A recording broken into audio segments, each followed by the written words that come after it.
مقصد سورۃ البقرہ کا بیان 4 مقاصد کا اثبات التوحید، اثبات الرسالہ، جہاد فی سبیل اللہ اور انفاق فی سبیل اللہ۔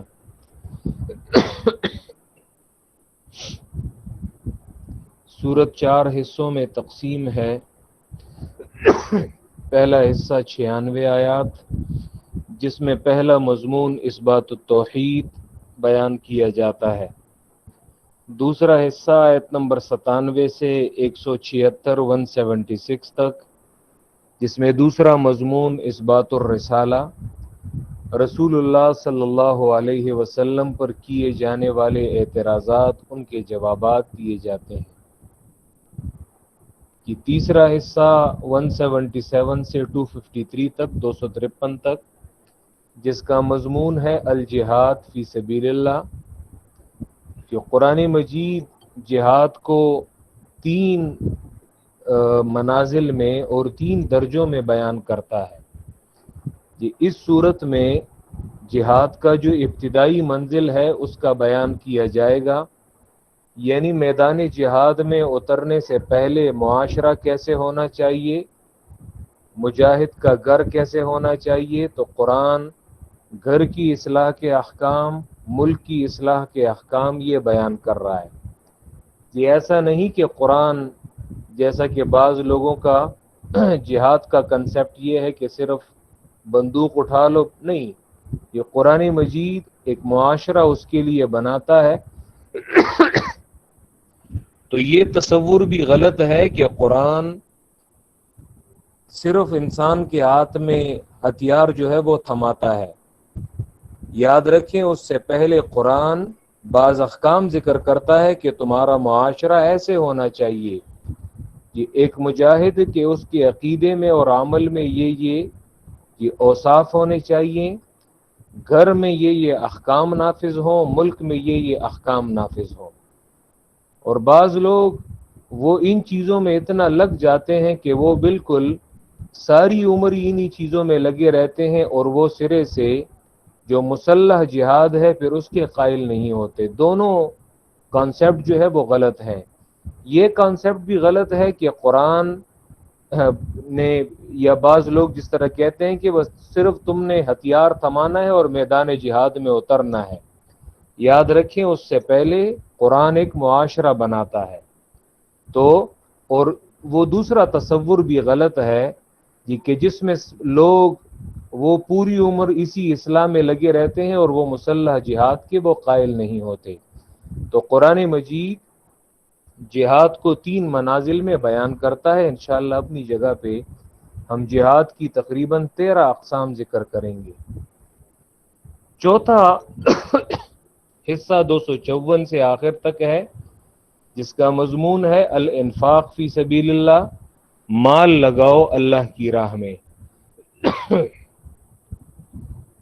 یہ جو پہلا حصہ ہے 96 آیات، اور اس میں مضمون ہے اثبات التوحید، تو یہ 3 ابواب میں تقسیم ہے۔ باب اول 20 آیات، جسے ہم نے پڑھ لیا ہے۔ باب اول میں ان 3 گروہوں کی تفصیل اور وضاحت تھی جو سورۃ الفاتحہ کے آخر میں اجمالاً اور مختصراً ذکر کیے گئے، منعم علیہم، مغضوب علیہم اور ضالین۔ سورہ بقرہ کے آغاز میں پہلے ترغیب القرآن اور پھر منعم علیہم کی 5 صفات۔ پہلی صفت یؤمنون بالغیب، دوسری یقیمون الصلاۃ، تیسری ومما رزقناہم ینفقون، چوتھی والذین یؤمنون بما انزل الیک وما انزل من قبلک، اور 5ویں وبالآخرۃ ھم یوقنون۔ حکم دنیاوی اولئک علی ھدی من ربہم، حکم اخروی واولئک ھم المفلحون۔ 2 آیات میں مغضوب علیہم ان کی صفت ذکر کی گئی کہ وہ ضد اور عناد کی وجہ سے انکار کرتے ہیں، حق چھپاتے ہیں۔ حکم دنیاوی ختم اللہ علی قلوبہم وعلی سمعہم وعلی ابصارہم غشاوہ، دنیا میں اللہ نے اسباب فہم ان سے چھین لیے۔ اور حکم اخروی وَلَهُمْ عَذَابٌ عَظِيمٌ۔ پھر آیت نمبر 8 سے 16 تک ضالین کی 10 صفات۔ پہلی صفت قول اور قلب میں تضاد، دوسری صفت دھوکے باز ہیں، تیسری صفت ان میں شعور نہیں ہے، چوتھی صفت ان کے دلوں میں منافقت اور شک کا مرض ہے، پانچویں صفت یکذبون جھوٹے ہیں، چھٹی صفت کام کرتے ہیں فساد کا اور نام دیتے ہیں اصلاح کا، ساتویں صفت صحابہ کرام کو بے وقوف کہتے ہیں، یہ منافق کی علامت ہے کہ وہ صحابہ کرام کو بے وقوف کہے گا، اور آٹھویں صفت کہ کافروں کے سامنے کفر کا اظہار اور ایمان والوں کے سامنے ایمان کا اظہار، یعنی ہمیشہ اس نے دو کشتیوں پہ یہ سوار ہوتا ہے اور اپنے فائدے کو دیکھتا ہے۔ اسی طرح نویں صفت ایمان والوں کا مذاق اڑاتے ہیں، انما نحن مستہزئون، اور دسویں صفت یعمہون، دل کے اندھے ہیں، حیران اور پریشان ہیں۔ حکم دنیاوی وما کانوا مہتدین، اور حکم اخروی ولہم عذاب علیم۔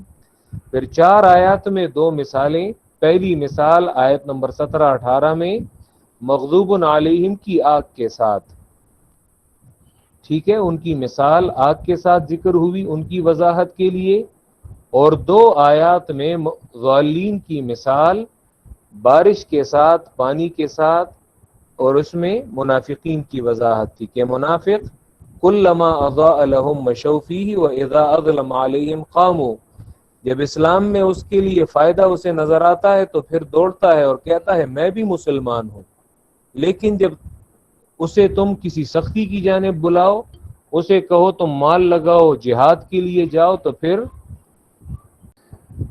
یہ تو منافق اپنے فائدے کو دیکھتا ہے، جب اسے اسلام میں آپ کسی تکلیف کے حکم یعنی کسی سختی کے حکم کی طرف بلائیں، جہاد کی طرف بلائیں، تو پھر منافق جو ہے اس کے لیے تیار نہیں ہوتا۔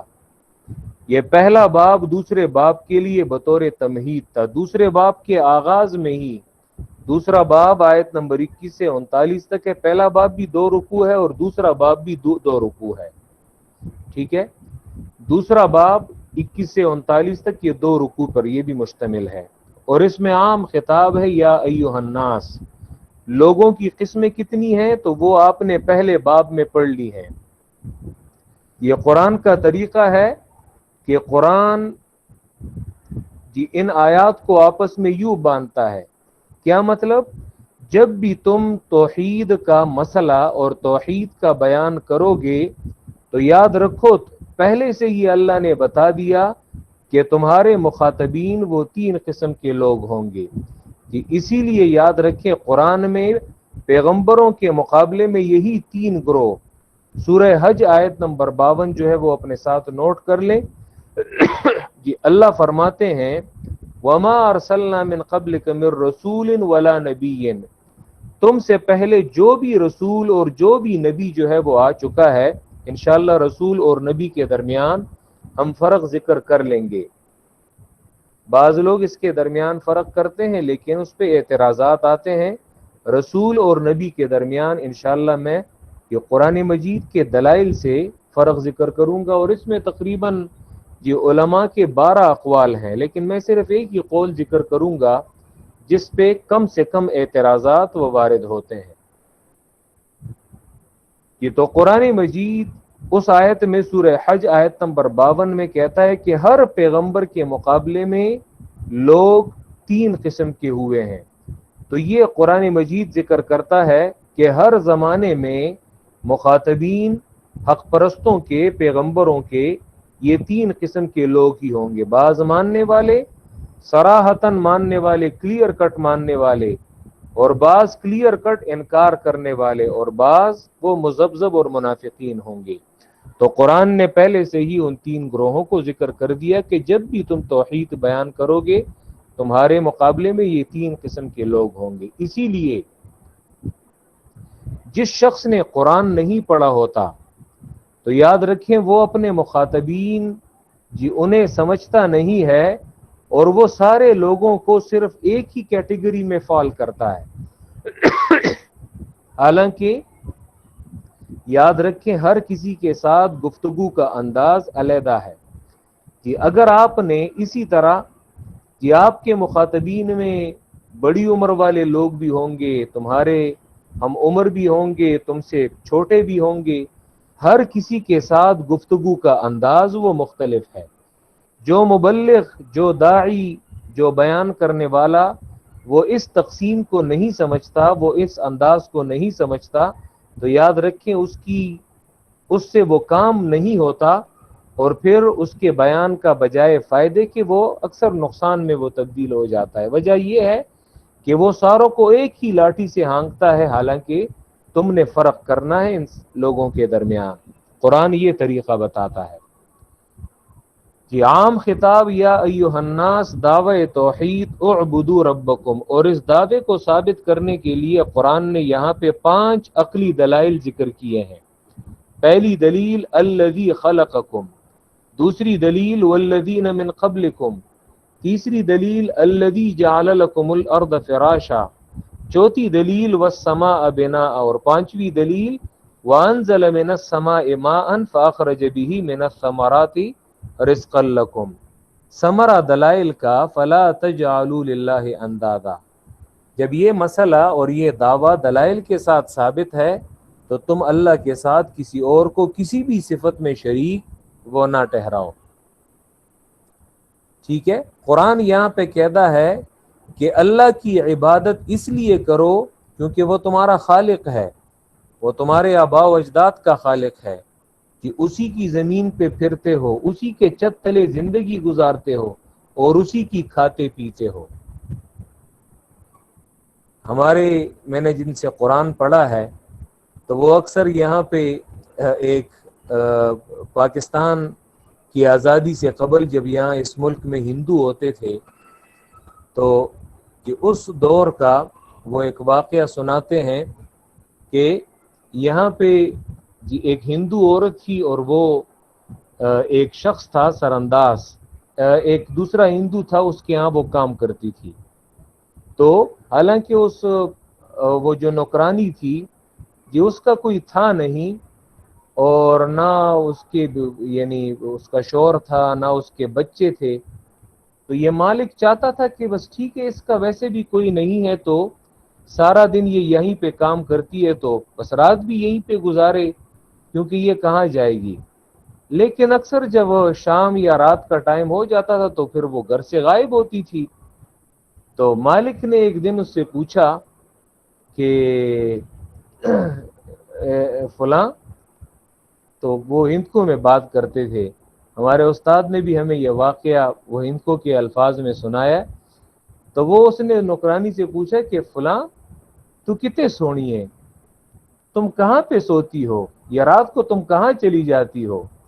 تو اس نے ایک دوسرے ہندو اس کے گھر اس کا نام لیا کہ میں سرانداز دے کول، سرانداز کے گھر میں جو ہے وہ میں وہیں پہ رات گزارتی ہوں۔ تو اس مالک نے اس نوکرانی سے کہا اچھا، کھانا پینا ساڑھے کا اور سونا سرانداز دے کا؟ تو اللہ بھی یہاں پہ مشرک سے یہ کہتا ہے کہ مشرک، عجیب بات ہے، پیدا میں نے کیا ہے، تمہارے آباء و اجداد کو پیدا میں نے کیا ہے، میری زمین کو تم بطور فرش استعمال کرتے ہو اور میری چھت تلے تم زندگی گزارتے ہو، اور پشتوں میں کہتے ہیں زما پو کوٹا کی دے رہے، تو اللہ کے گھر میں تم رہ رہے ہو اور اسی کے کھاتے پیتے ہو، فاخرج به من الثمرات رزقا لکم، تو کھانا پینا ساڑھے کار اور عبادت جو ہے وہ غیر کی کرتے ہو، اللہ کے ساتھ اوروں کو شریک ٹھہراتے ہو، تو یہ تو تم بڑے یعنی ناشکرے ہو کہ تم کھاتے پیتے اللہ کے ہو، لیکن شرک جو ہے اللہ کے ساتھ عبادت میں کسی اور کو ٹھہراتے ہو۔ ٹھیک ہے، وَإِن كُنتُمْ فِي رَيْبٍ مِّمَّا نَزَّلْنَا عَلَىٰ عَبْدِنَا، جی اس آیت میں 4 باتیں بیان کی جاتی ہیں، یہ اس آیت کا خلاصہ ہے۔ 4 باتیں اس آیت میں بیان کی جاتی ہیں۔ ایک بات کہ قرآن نے اپنے دعوے پر دلائل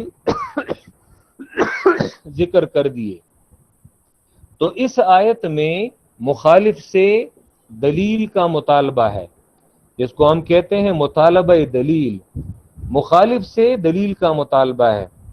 میں نے اپنے دعوے پر دلائل ذکر کر دیے کہ صرف میری ہی عبادت کرو۔ اللہ فرماتے ہیں میری ہی عبادت کرو، میں نے اپنے دعوے پر دلائل ذکر کر دیے۔ مشرک اب تم اس دعوے کو نہیں مانتے، تم توحید کو نہیں مانتے، تو چلو تمہارے ساتھ تمہارے پاس تمہاری شرک پہ جو دلیل ہے وہ پیش کرو۔ مطالبہ دلیل کس میں کیا جاتا ہے؟ فَأْتُوا بِسُورَةٍ مِّن مِّثْلِهِ۔ ایک بات مشرک سے اور مخالف سے دلیل کا مطالبہ، یہ ایک بات ہے۔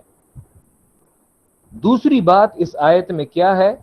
وہ ہے اس بات رسالت۔ یاد رکھیں قرآن مجید میں اکثر یہ دو مسائل جو ہیں یہ اکثر ایک ہی جگہ ذکر ہوتے ہیں، یہ آپ قرآن میں جگہ جگہ پائیں گے۔ جہاں پہ توحید بیان ہوتا ہے تو وہاں توحید کے ساتھ رسالت مختصر بیان ہوتا ہے، لیکن ضرور اسے وہیں پہ اسے پیئر کی شکل میں اٹیچ کیا جاتا ہے۔ تو یہاں پہ اس آیت میں اس بات رسالت بھی ہے، اور وہ کیا ہے؟ مما نزلنا علی عبدنا، اللہ فرماتے ہیں میں نے اپنے بندے پر یہ کتاب نازل کی ہے، میں نے اپنے بندے پہ نازل کی ہے۔ تو اللہ رسول کو اپنا بندہ قرار دے رہے ہیں اور یہ فرما رہے ہیں کہ اس پیغمبر پر یہ نازل کردہ کتاب یہ میں نے نازل کی ہے، یعنی یہ میرا حق اور سچ پیغمبر ہے، اس میں شک نہ کرو۔ دوسری بات اس بات رسالت، یہ آپ قرآن میں دیکھیں گے توحید اور رسالت یہ پیئر ہے، جہاد اور انفاق یہ پیئر ہے، اسی طرح قرآن اور آخرت یہ پیئر کی صورت میں بیان ہوتے ہیں، اور یہ قرآن میں اس طرح یہ جو جوڑے ہیں یہ آپ جگہ جگہ پائیں گے۔ تیسری بات اس میں وہ ہے قرآن مجید کی حقانیت۔ اس آیت میں قرآن کی حقانیت بھی بیان کی جاتی ہے، اور وہ کیا ہے؟ وَإِن كُنتُمْ فِي رَيْبٍ مِّمَّا نَزَّلْنَا، اور وہ کیا ہے کہ اگر ہو تم شک میں اس کتاب سے جو میں نے نازل کی ہے، یعنی اللہ اپنی کتاب کا دفاع بھی کر رہے ہیں کہ تم اگر میری کتاب سے شک میں ہو تو فَأْتُوا بِسُورَةٍ مِّن مِّثْلِهِ۔ فَأْتُوا بِسُورَةٍ مِّن مِّثْلِهِ سے یہاں پہ ہم دو باتیں مراد لے رہے ہیں، ایک قرآن کی حقانیت کہ قرآن کی طرح ایک صورت لے آؤ، اور دوسرا اس سے ہم کیا معنی لے رہے ہیں؟ گزشتہ آیات کے ساتھ ربط کی شکل میں دلیل کا مطالبہ۔ اللہ نے اپنے دعوے پر دلائل ذکر کر دیے اور یہاں پہ مخالف سے دلیل کا مطالبہ کیا جا رہا ہے۔ پہلی بات مطالبہ دلیل، دوسری بات وہ کیا ہے؟ اس بات رسالت ہے، تیسری بات حقانیت قرآن ہے، اور چوتھی بات گزشتہ آیت میں 5 دلائل ذکر کیے گئے، اور اس آیت میں دلیل وحی بھی ہے۔ دلیل وحی کیا ہے؟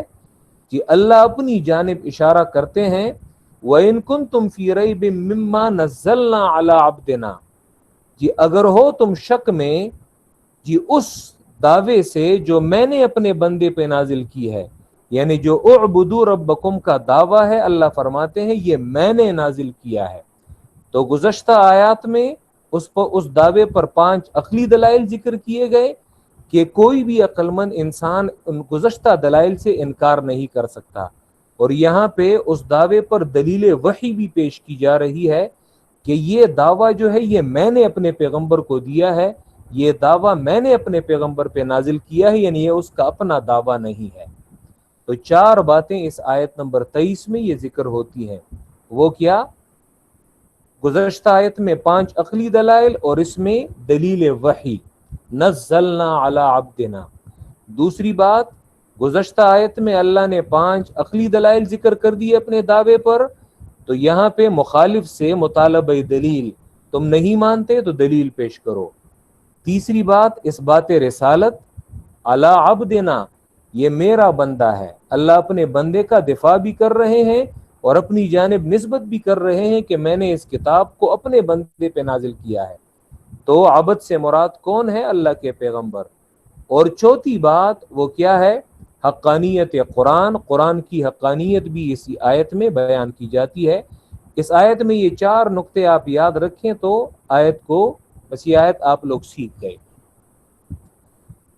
وَإِن كُنتُمْ فِي رَيْبٍ مِّمَّا نَزَّلْنَا عَلَىٰ عَبْدِنَا، اور اگر ہو تم شک میں، اور یہ بھی یاد رکھیں آپ جگہ جگہ قرآن کے اسلوب کو بھی سیکھیں، قرآن کے انداز کو بھی سیکھیں کہ اس آیت کا قرآن عجیب کلام ہے اللہ کا، قرآن سورت کو بھی آگے بڑھاتا ہے۔ اب یہ دیکھیں آیت نمبر 23 تک ہم پہنچ گئے سورہ بقرہ میں، لیکن قرآن کا یہ ایک عجیب انداز ہے کہ قرآن مضمون کو آگے بڑھاتا بھی ہے، لے جاتا بھی ہے، لیکن درمیان میں وہ ایسے الفاظ لاتا ہے کہ اس کا تعلق سورت کے آغاز کے ساتھ ضرور ہوگا۔ یہ آپ ایک حیران کن ربط جو ہے وہ قرآن کا دیکھیں گے۔ قرآن جو نزدیک آیات ہوتی ہیں ان کے ساتھ بھی اسی آیت کو کنیکٹڈ صورت میں لے جاتا ہے، جیسے اس آیت کا تعلق گزشتہ 2 آیات سے بھی ہے، آیت نمبر 21 اور 22 سے، لیکن ساتھ میں سورت کے آغاز کے ساتھ بھی قرآن یہ سورت کو اٹیچ کرتا جاتا ہے۔ عجیب کلام ہے، سورت کے آغاز کے ساتھ بھی کنیکٹ کرتا ہے اور جو نزدیک آیات ہوتی ہیں ان کے ساتھ بھی کنیکٹ کرتا ہے۔ سورت کے آغاز میں کہا گیا تھا لا ریب فیہ، شک نہیں ہے اس میں کیونکہ یہ اللہ کی جانب سے ہے، تو یہاں پہ وَإِن كُنتُمْ فِي رَيْبٍ مِّمَّا نَزَّلْنَا عَلَىٰ عَبْدِنَا سورت کے آغاز کے ساتھ بھی اسے کنیکٹ کیا جا رہا ہے۔ وَإِن كُنتُمْ فِي رَيْبٍ مِّمَّا نَزَّلْنَا عَلَىٰ عَبْدِنَا، اور اگر ہو تم شک میں، مما اس کتاب سے، نزلنا علی عبدنا جو ہم نے نازل کیا ہے اپنے بندے پر، فأتوا بسورۃ من مثلہ، اس آیت کا جو مشہور معنی ہے وہ یہ ہے کہ لے آؤ ایک سورت من مثلہ، اس قرآن کی طرح۔ اس پہ انشاءاللہ میں آگے وضاحت کرتا ہوں۔ لے آؤ ایک سورت اس قرآن کی طرح، تم اگر قرآن سے شک میں ہو تو ٹھیک ہے، قرآن کی طرح ایک سورت تم بھی لے آؤ۔ یاد رکھیں اس حوالے سے قرآن میں 3 قسم کی آیات آتی ہیں جی۔ ایک قسم کی آیات میں یہ جملہ ہے فاتو بسورۃ من مثلہ، یہ جملہ سورہ یونس میں بھی آتا ہے، وہاں پہ آیت نمبر 38 ہے، 37 یا 38، لے آؤ ایک سورت قرآن کی طرح۔ دوسرا سورہ ہود آیت نمبر 13 میں آتا ہے، 12ویں پارے میں، فَأْتُوا بِعَشْرِ سُوَرٍ مِثْلِهِ، لے آؤ اس قرآن کی طرح 10 صورتیں۔ کبھی کہتا ہے ایک سورت جیسے یہاں پہ اور سورہ یونس میں، کبھی کہتا ہے 10 صورتیں، اور کبھی کہتا ہے کہ پورا قرآن لے آؤ، جیسے سورہ بنی اسرائیل میں آتا ہے قُلْ إِنِ اجْتَمَعَتِ الْإِنسُ وَالْجِنُّ عَلَىٰ أَن يَأْتُوا بِمِثْلِ هَٰذَا الْقُرْآنِ، جن اور انس اگر جمع ہو جائیں اس قرآن کی طرح ایک کتاب لانے کے لیے، لا یاتون بمثلہ، اس کی طرح نہیں لا سکتے، ولو کان بعضهم لبعض ظہیرا، اگرچہ یہ جن و انس ایک دوسرے کی مدد کیوں نہ کریں۔ اب یہ 3 قسم کی یہ آیات یہ آ گئی ہیں، تو یاد رکھیں ان میں بظاہر کوئی تعارض، کوئی ٹکراؤ، کوئی کنٹراڈکشن نہیں ہے، بلکہ اسے کہتے ہیں ان آیات میں تطبیق کی جائے گی۔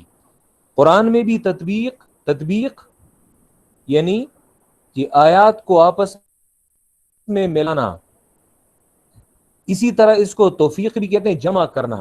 ان تینوں آیات کو آپس میں کیسے جمع کیا جائے گا کہ ان سے یہ کنٹراڈکشن، یہ ظاہری کنٹراڈکشن جو ہے یہ دور ہو جائے۔ یہ قرآن میں بھی یہ طریقہ اختیار کیا جاتا ہے اور احادیث میں بھی یہی طریقہ فالو کیا جاتا ہے۔ دو احادیث آپس میں ظاہری ٹکراتی ہیں، ان میں کنٹراڈکشن ہوتی ہے، تو ان میں بھی محدثین وہ پہلے ان میں جمع کرنے کی کوشش کرتے ہیں کہ ان میں تطبیق کی جا سکے اور ہر حدیث پر عمل کیا جا سکے۔ یہاں پہ یہ 3 قسم کی آیات آ گئی ہیں۔ کیا مطلب؟ جی پہلے قرآن مجید نے تمام انسانوں اور جنات کو یہ چیلنج کیا ہے کہ قرآن کی طرح کتاب لے آئیں۔ اگر تم لوگ قرآن کی حقانیت سے منکر ہو تو تم قرآن کی طرح ایک کتاب لے آؤ۔ اس میں قرآن نے جن اور انس دونوں کو چیلنج کیا ہے، سورہ بنی اسرائیل میں جو آتا ہے۔ جی مکہ میں یہ قریش کے 10 قبیلے تھے اور سب سے پہلے مخاطبین قرآن کے وہی تھے، تو قرآن نے انہیں کہا کہ تم میں سے ہر قبیلے میں فصیح اور بلیغ اور بڑے بڑے ادیب ہیں اور بڑے بڑے شعراء ہیں، تم میں سے ہر ایک قبیلہ وہ قرآن کی طرح ایک چھوٹی سی صورت جو ہے وہ بنا کے لے آئے۔ ہر ایک قبیلے کو یہ چیلنج ہے، اور پھر جب وہ ہر ایک قبیلہ اسے بھی لانے سے عاجز ہو گئے تو پھر قرآن مجید نے تمام سے یہ کہہ دیا کہ چلو ایک ایک صورت تو نہیں لا سکتے، سارے مل کر ایک صورت قرآن کی طرح بنا لاؤ۔ ٹھیک ہے، تو یہ ان آیات میں تطبیق وہ یوں ممکن ہے کہ جہاں پہ 10 ہے تو وہ 10 قبیلوں کو چیلنج ہے، جہاں پہ ایک صورت ہے تو ساروں کو چیلنج ہے کہ چلو ایک ایک صورت تو نہیں لا سکتے، سارے مل کر ایک صورت بنا لاؤ۔ تو یہ فَأْتُوا بِسُورَةٍ مِّن مِّثْلِهِ، ٹھیک ہے۔ دوسرا فَأْتُوا بِسُورَةٍ مِّن مِّثْلِهِ، اس کا معنی جو مشہور مفسر ہیں اور وہ ہیں ابن جریر طبری۔ یاد رکھیں میں ساتھ ساتھ میں بعض کتابوں کا تعارف بھی کرتا جاؤں گا تاکہ آپ قرآن مجید کو اس انداز میں سیکھ لیں کہ کل کو آپ قرآن جب آپ ختم کرتے ہیں، اور اللہ ہمیں توفیق دے کہ ہم قرآن کو آخر تک پہنچائیں بلا کسی تعطل کے، تو آپ قرآن مجید کی اکثر علوم کو اور بیشتر کتابوں کو آپ لوگ سمجھیں، اور آپ کو ان کے کم از کم نام معلوم ہو، اور شاید آپ بعض کو وہ مطالعہ بھی کرنا شروع کر دیں۔ قرآن مجید کی ہزاروں تفاسیر ہیں، لیکن بعد کی تفاسیر کا پہلے کی تفاسیر میں سے جن تفاسیر پر اعتماد ہے ان میں سے سر فہرست جو تفسیر ہے وہ ابن جریر طبری کی تفسیر ہے، جنہوں نے قرآن مجید کی ہر آیت کی تفسیر میں جو اقوال ذکر کیے ہیں تو یاد رکھیں بالکل اس کی سند پیش کی ہے، یعنی ہر قول کو وہ سند سمیت لائے ہیں، سند سمیت۔ عام طور پہ تفاسیر آپ دیکھتے ہیں تو ان میں سندیں نہیں ہوتی، بالکل ابن جریر طبری میں بھی بالکل اسی طرح سندیں موجود ہیں جس طرح بخاری، مسلم، ترمذی، ابو داؤد حدیث کی کتابوں میں حدیث کے ساتھ سند ہوتی ہے۔ یہ آپ جو ابن کثیر کے نام سے تفسیر ابن کثیر جانتے ہیں، تفسیر ابن کثیر یاد رکھیں یہ ابن جریر کی تفسیر جس کا اپنا نام جامع البیان ہے، یہ اس کا خلاصہ ہے۔ ابن کثیر کی تفسیر جو عام طور پہ 4 جلدوں میں دستیاب ہے، آج کل تو خیر اس پہ تحقیق وغیرہ وہ ہو گئی ہے تو زیادہ جلدوں میں وہ چھپتی ہے، لیکن پہلے وہ 4 جلدوں میں آج بھی بازار میں 4 جلدوں میں دستیاب ہے۔ تو یہ 4 جلدوں کی یہ تفسیر ابن کثیر یہ اسی ابن جریر کی تفسیر کا خلاصہ ہے اور اس کی تلخیص ہے۔ تو ابن جریر طبری وہ فَأْتُوا بِسُورَةٍ مِّن مِّثْلِهِ کا دوسرا معنی کرتے ہیں اے فَأْتُوا بِحُجَّةٍ، فَأْتُوا بِسُورَةٍ، فَأْتُوا بِحُجَّةٍ تَدْفَعُ حُجَّتَهُ، لے آؤ ایک دلیل، ایک دلیل لے آؤ۔ وجہ کیا ہے؟ وہ یہ معنی کیوں کرتے ہیں؟ کیونکہ گزشتہ آیات میں 5 دلائل ذکر کیے گئے، تو میں نے جو کہا کہ اس آیت میں مخالفین سے مطالبہ دلیل ہے تو وہ کیا ہے؟ وہ فَأْتُوا بِسُورَةٍ کا ایک معنی کرتے ہیں فَأْتُوا بِحُجَّةٍ، تم قرآن کی طرح ایک دلیل تم بھی پیش کرو، یعنی تم شرک کرتے ہو، قرآن کا دعوی توحید نہیں مانتے تو تم اپنی شرک پر کوئی دلیل پیش کرو۔ جیسے قرآن جگہ جگہ کہتا ہے سنلقی فی قلوب الذین کفروا الرعب بما اشرکوا ما لم ينزل به سلطانا، شرک پہ اللہ نے کوئی دلیل نازل نہیں کی۔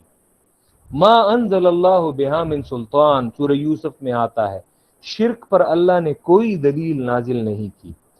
تو یہاں پہ مخالف سے، مشرک سے یہ مطالبہ کیا جاتا ہے کہ تم اعبدوا ربکم پر پیش کیے جانے والے دلائل نہیں مانتے تو چلو تم اپنے دعوے پر شرک پر کوئی دلیل پیش کرو، تمہارے پاس کیا دلیل ہے؟ یہ قرآن کا ایک ایسا نرالا انداز ہے، ٹھیک ہے۔ فَأْتُوا بِسُورَةٍ، لے آؤ ایک دلیل قرآن کی طرح، ٹھیک ہے۔ وَإِن كُنتُمْ فِي رَيْبٍ مِّمَّا نَزَّلْنَا عَلَىٰ عَبْدِنَا، اور اگر ہو تم شک میں مما نزلنا کہ اس کتاب سے جو ہم نے نازل کی ہے اپنے بندے پر،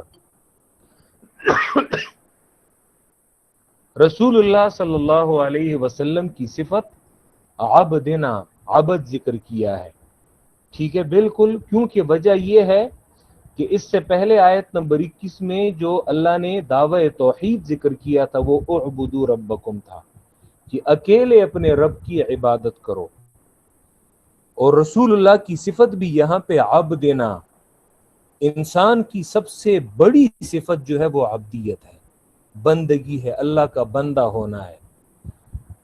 مفسرین یہاں پہ ذکر کرتے ہیں کہ قرآن مجید نے جتنے بڑے بڑے مقامات ذکر کیے ہیں، یہاں پہ یہ جگہ جو ہے یہ چیلنج کی جگہ ہے، چیلنج کی جگہ میں قرآن نے پیغمبر کی صفت عبدیت ذکر کی ہے، بندہ ہونا۔ مقام معراج جو بہت بڑا مقام ہے، کہ اس مقام میں اللہ اپنے پیغمبر کی صفت عبد ذکر کرتا ہے۔ سبحان الذی اسری بعبدہ، 15ویں پارے کی پہلی آیت، سبحان الذی اسری بعبدہ لیلا من المسجد الحرام الی المسجد الاقصی، اسری بعبدہ، جو اپنے بندے کو لے گیا، اسرا کرائی اس نے۔ مقام وحی کتنا بلند مقام ہے، مقام وحی میں اللہ اپنے پیغمبر کی صفت عبدیت ذکر کرتے ہیں۔ فَأَوْحَى إِلَىٰ عَبْدِهِ مَا أَوْحَى، سورہ نجم آیت نمبر 10 میں، فَأَوْحَى إِلَىٰ عَبْدِهِ، اللہ نے بندے کو وحی کی۔ جتنے یہ بڑے بڑے مقامات ہیں اللہ اپنے پیغمبر کی صفت عبدیت ذکر کرتا ہے، یہ بہت بڑی صفت ہے۔ نماز میں بھی اگر جب ہم پڑھتے ہیں تشہد میں تو رسالت پر عبدیت کی صفت کو ہم مقدم کرتے ہیں، اشہد ان لا الہ الا اللہ واشہد ان محمدا عبدہ ورسولہ، رسالت پر ہم عبدہ، اللہ کے پیغمبر کی صفت عبدیت وہ مقدم کرتے ہیں۔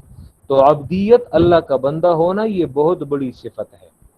وَإِن كُنتُمْ فِي رَيْبٍ مِّمَّا نَزَّلْنَا عَلَىٰ عَبْدِنَا، اور اگر ہو تم شک میں، مما اس کتاب سے، نزلنا جو ہم نے نازل کی ہے، علی عبدنا اپنے بندے پر، فاتوا بسورۃ من مثلی، تو لے آؤ ایک دلیل اس قرآن کی طرح، تم بھی قرآن کی طرح، تم اس سے شک کر رہے ہو تو چلو قرآن کی طرح تم بھی ایک دلیل پیش کرو۔ قرآن تو اپنی بات پہ دلیل پیش کرتا ہے، تمہارے پاس کیا دلیل، تم دلیل پیش کرو، ٹھیک ہے۔ فاتوا بسورۃ من مثلی، یا لے آؤ ایک سورت اس قرآن کی طرح، ٹھیک ہے۔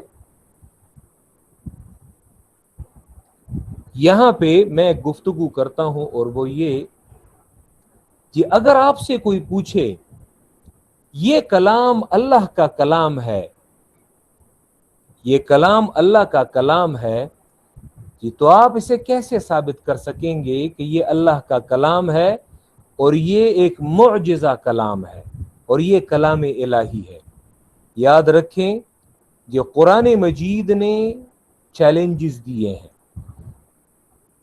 یاد رکھیں سائنٹسٹ، سائنسدان، اس گفتگو کو ذرا توجہ سے سنیں، سائنسدان وہ جب بھی ایک تجربہ کرتے ہیں تو یاد رکھیں وہ جو تھیوری وہ پیش کرتے ہیں اور وہ جو ایکسپیریمنٹ کرتے ہیں اور ایک چیز کو وہ انوینٹ اور انوویٹ کر دیتے ہیں، یعنی ان کا ایک تجربہ ہوتا ہے، تو سائنسدان اب اپنے تجربے کو ثابت کرنے کے لیے وہ کیا کرتا ہے، ساتھ میں وہ ایک ٹیسٹ ہے، کیونکہ اس نے اس چیز کو انوینٹ کیا ہوتا ہے، وہ تجربہ اس نے کیا ہوتا ہے، تو ساتھ میں وہ دنیا کے دیگر سائنسدانوں کو فالسیفیکیشن ٹیسٹ جو ہے وہ بھی بتا دیتا ہے کہ میرا تجربہ یہ ہے، اور اگر آپ میری اس تحقیق کو غلط ثابت کرنا چاہتے ہیں تو میں تم لوگوں کو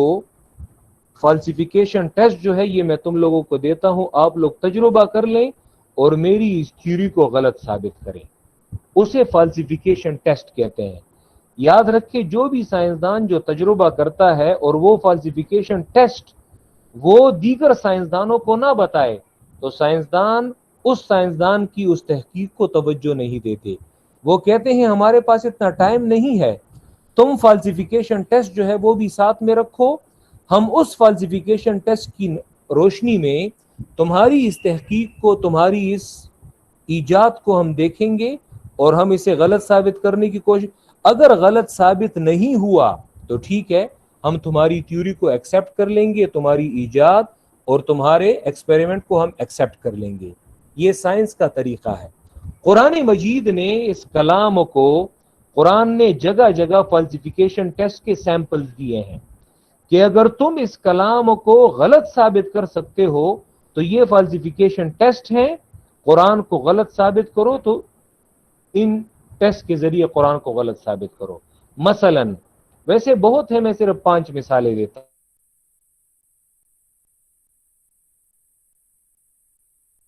آغاز کی صورت ہے، 6 نمبر پہ نازل ہونے والی صورت ہے۔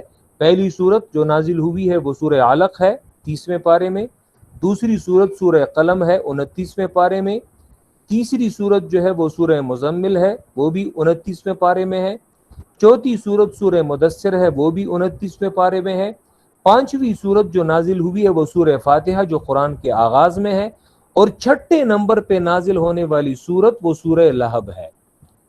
تبت، چونکہ رسول اللہ نے آغاز میں جو اعلان نبوت کیا تھا اور وہ صفا کی پہاڑی پہ وہ چڑھے اور انہوں نے جب اعلان کیا تو سب سے پہلے کہ اللہ کے پیغمبر کو جو بد دعا دی تھی اور ان پہ جو پتھر مارا تھا وہ ابو لہب کمبخت نے مارا تھا، تو قرآن نے اسی مقام پہ یہ صورت نازل کی تھی، تبت یدا ابی لہب وتب ما اغنی عنہ مالہ وما کسب۔ حالانکہ اللہ کے پیغمبر کے چچا تھے لیکن دشمنی میں بڑھ کر تھے، اور قرآن نے اسے بد دعا دی ہے، اور ساتھ میں یہ بھی کہا ہے کہ ما اغنی عنہ مالہ وما کسب، اس کا مال اور اس کا عمل اسے کوئی فائدہ نہیں دے گا، اور پھر اس کی عاقبت بھی بتائی ہے، سیصلی نارا ذات لہب، جہنم میں وہ اور اس کی بیوی داخل ہوگی۔ ابو لہب اس صورت کے نازل ہونے کے بعد 10 سال تک زندہ رہا ہے۔ سیرت کی کتابوں میں آتا ہے غزوہ بدر کے 7ویں دن ابو لہب جو ہے وہ مرا ہے، یعنی، اور غزوہ بدر کب ہوا ہے؟ مدنی دور میں 2 ہجری میں وہ ہوا ہے، یعنی قرآن کے آغاز میں نازل ہونے والی سورت سورہ لہب کم از کم 10 سال کا عرصہ بیچ میں گزر چکا ہے، اللہ کے پیغمبر نے ہجرت بھی کی ہے۔ اب ابو لہب جو ہر کام میں اللہ کے پیغمبر کا مخالف تھا، کہ اگر اللہ کا پیغمبر دن کہتا تو وہ رات کہتا، اگر اللہ کا پیغمبر کسی چیز کو سفید کہتا تو وہ اسے کالا کہتا، یعنی ہر کام میں وہ الٹ جاتا۔ اب قرآن نے اس کے بارے میں یہ پیشن گوئی کرتی کہ ابو لہب نہ وہ ایمان لائے گا، اور ابو لہب کا انجام اور اس کی بیوی کا انجام جہنم ہوگا۔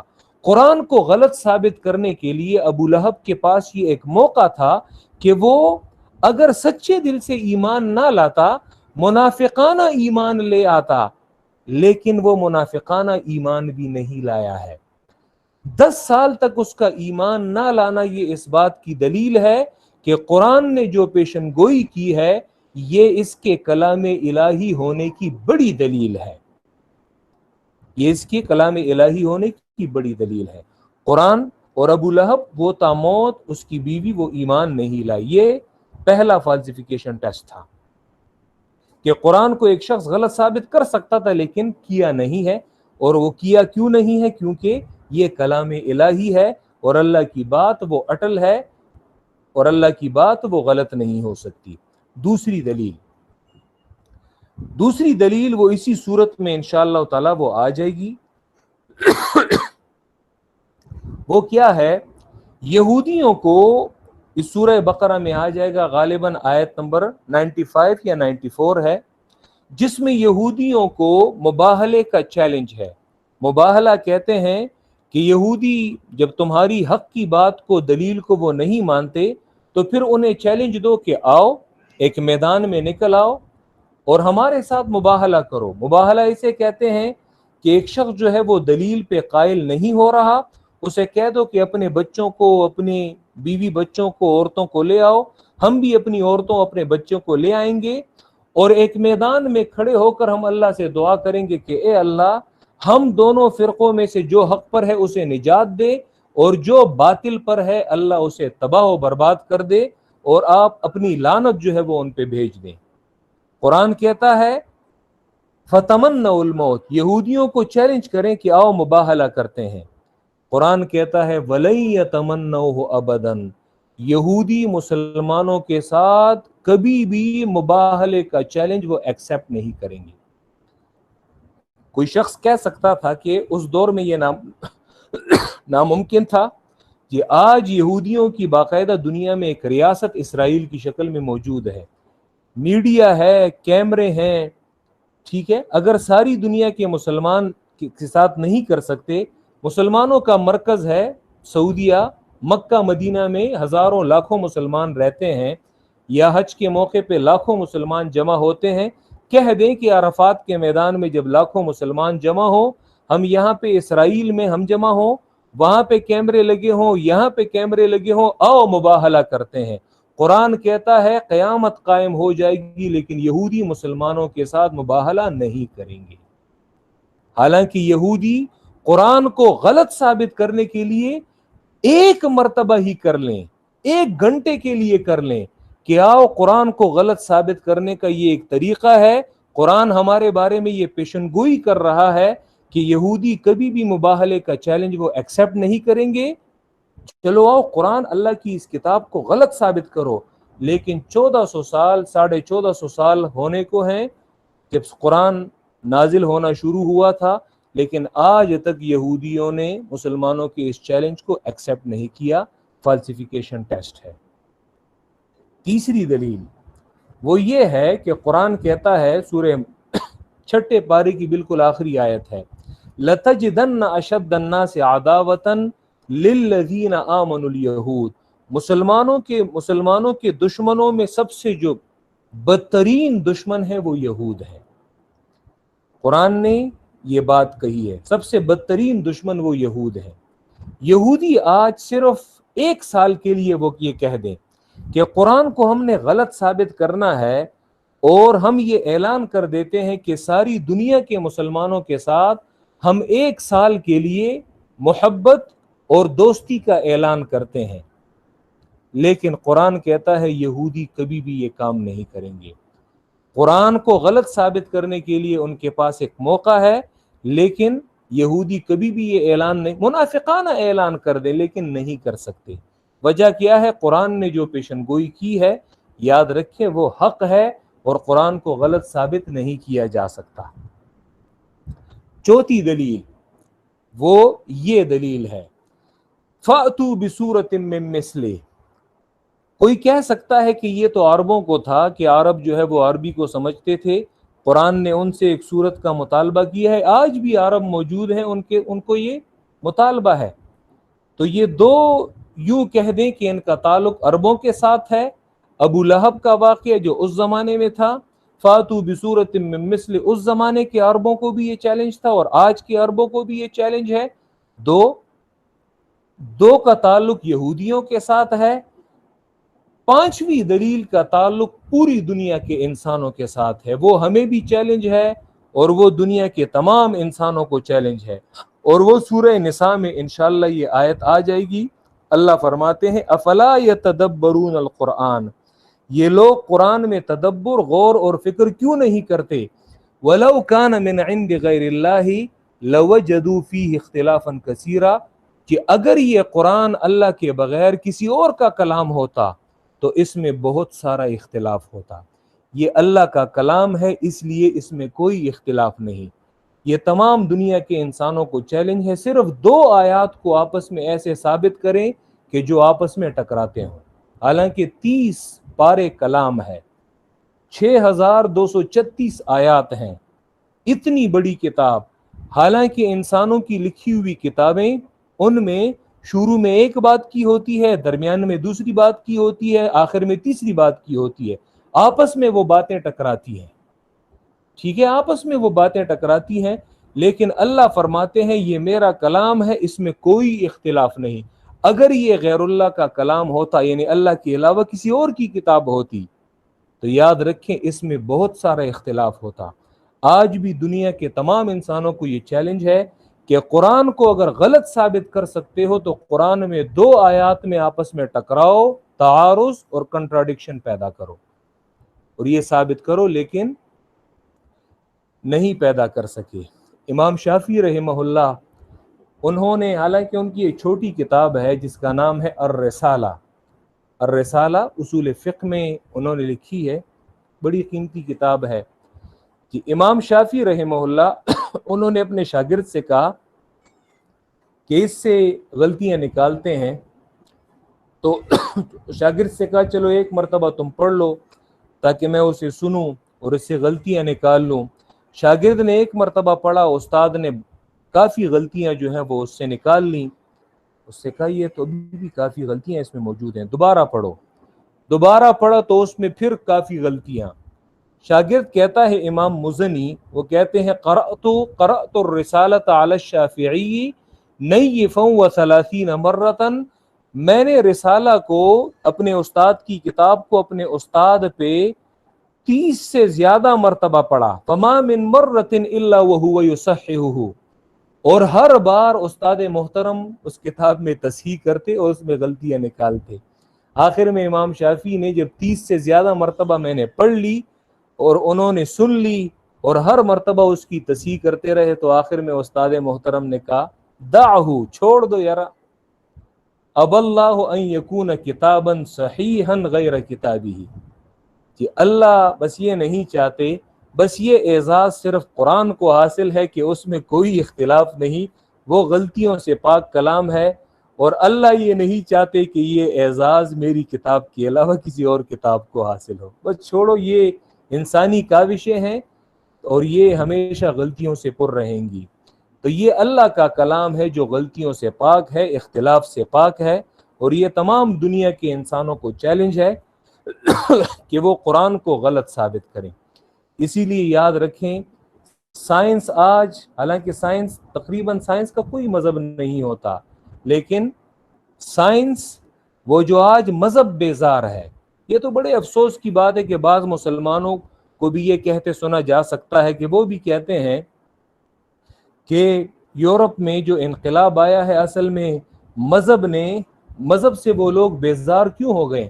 یاد رکھیں، اسلام اور مسیحیت کا وہ آپس میں کوئی تعلق ہی ویسا نہیں ہے۔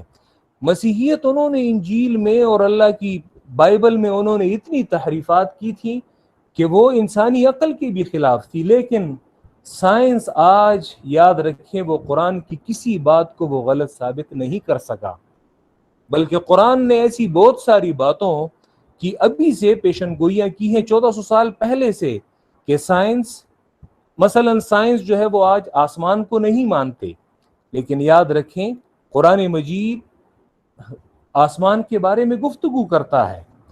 اسی طرح سائنس جنات کو نہیں مانتے، لیکن قرآن جنات کے بار بار ان کا تذکرہ کرتا ہے۔ صرف سورہ رحمان میں جنات کا کتنا تذکرہ ہے، فَبِأَيِّ آلَاءِ رَبِّكُمَا تُكَذِّبَانِ، تُكَذِّبَانِ میں انسانوں اور جنوں دونوں کو مخاطب کیا گیا ہے۔ تو کیا سائنس نہیں مانتی؟ لیکن یاد رکھیں، یہ قرآن نے بہت ساری ایسی چیزوں کے بارے میں بات کی ہے کہ سائنس بالآخر ان چیزوں کو ایکسیپٹ کر لے گی، ٹھیک ہے، لیکن قرآن مجید کی کسی بات کو سائنس وہ غلط ثابت نہیں کر سکتی۔ تو فَأْتُوا بِسُورَةٍ مِّن مِّثْلِهِ، لے آؤ ایک دلیل، لے آؤ ایک صورت اس قرآن کی طرح۔ تو اس پر میں نے یہ 5 مثالیں جو ہیں یہ پیش کر دی، بس یہ ایک آیت کافی ہے، اس کا ترجمہ کرتے ہیں۔ وَإِن كُنتُمْ فِي رَيْبٍ مِّمَّا نَزَّلْنَا عَلَىٰ عَبْدِنَا، اور اگر ہو تم شک میں، مما اس کتاب سے، نزلنا علی عبدنا جو ہم نے نازل کی ہے اپنے بندے پر، اپنے پیغمبر پر، اپنے بندے پر، فَأْتُوا بِسُورَةٍ مِّن مِّثْلِهِ، تو لے آؤ ایک دلیل اس قرآن کی طرح، اپنے دعوے پر۔ قرآن نے جیسے اپنے دعوے پر دلیل پیش کی ہے، اسی طرح تم بھی اپنے دعوے پر دلیل پیش کرو۔ اور دوسرا معنی فَأْتُوا بِسُورَةٍ مِّن مِّثْلِهِ، پہلے معنی کی تائید میں نے مفسر ابن جریر سے جامع البیان سے بیان کر دی۔ ابن جریر 310 ہجری میں وہ فوت ہوا ہے، یعنی قریباً آج سے کوئی 1100 سال پہلے۔ اور دوسرا معنی جو عام طور پہ یہاں پہ کیا جاتا ہے، فَأْتُوا بِسُورَةٍ مِّن مِّثْلِهِ، تو لے آؤ ایک سورت من مثلہ اس قرآن کی طرح، وَادْعُوا شُهَدَاءَكُم مِّن دُونِ اللَّهِ، اور پکارو، وَادْعُوا شُهَدَاءَكُم، اور پکارو اپنے خداؤں کو، یعنی شہداءکم، جی اپنے خداؤں کو پکارو. ایک معنی شہداکم آلہتکم، تمہارے جو خدا ہیں جن کو تم اللہ کے ساتھ شریک ٹھہراتے ہو اور اسی لیے تم اعبدوا ربکم نہیں مانتے، تو اپنے خداؤں سے بھی مدد طلب کرو. وادعوا شہداءکم من دون اللہ، اور پکارو اپنے خداؤں کو من دون اللہ، اللہ کے بغیر. یا دوسرا معنی شہداءکم بمانے علماءکم، اور پکارو اپنے علماء کو اور بلاؤ اپنے علماء کو، یعنی قرآن کی طرح ایک صورت، ایک دلیل پیش کرنا. اپنے علماء سے بھی مدد لو اللہ کے بغیر، اللہ کے بغیر ان سے بھی مدد لو، انہیں بھی پکارو. ان کنتم صادقین، اگر ہو تم سچے اپنے دعوے میں.